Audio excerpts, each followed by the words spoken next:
À travers cette vidéo, nous vous expliquons comment préparer un document scientifique en utilisant le logiciel Word. Afin de mieux organiser un document bureautique de plusieurs pages créé avec Microsoft Word 2013, vous pouvez ajouter une page de garde au début du document.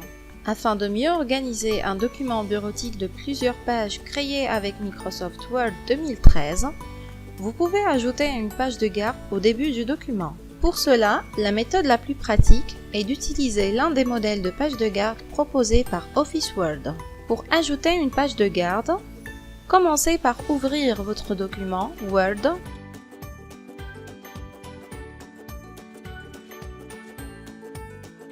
Cliquez ensuite sur l'onglet Insertion du ruban et dans le groupe Pages, cliquez sur le bouton Page de garde. Choisissez le style de présentation qui vous intéresse.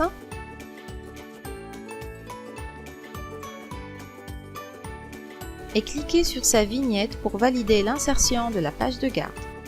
La page de garde contient des titres, des champs de texte, la forme ou la couleur et des images dont vous pouvez ajuster le contenu. Par exemple, si le modèle contient une image et que vous voulez la changer, cliquez avec le bouton droit sur celle-ci, ensuite cliquez sur « Remplacer l'image ».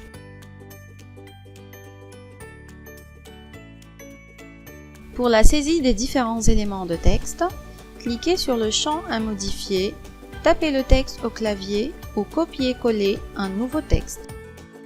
Les blocs peuvent aussi être déplacés, redimensionnés, voire supprimés pour ceux que vous n'utilisez pas. Vous pouvez aussi ajouter d'autres éléments, images, formes, graphiques, zones de texte. La page de garde n'est pas numérotée.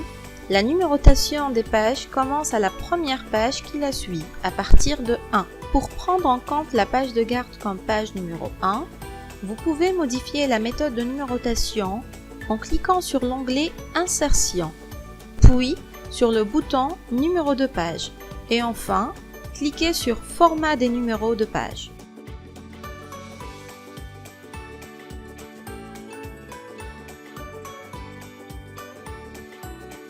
Si vous souhaitez supprimer la page de garde du document, cliquez sur le menu Insertion, ensuite sur le bouton Page de garde et enfin cliquez sur Supprimer la page de garde actuelle.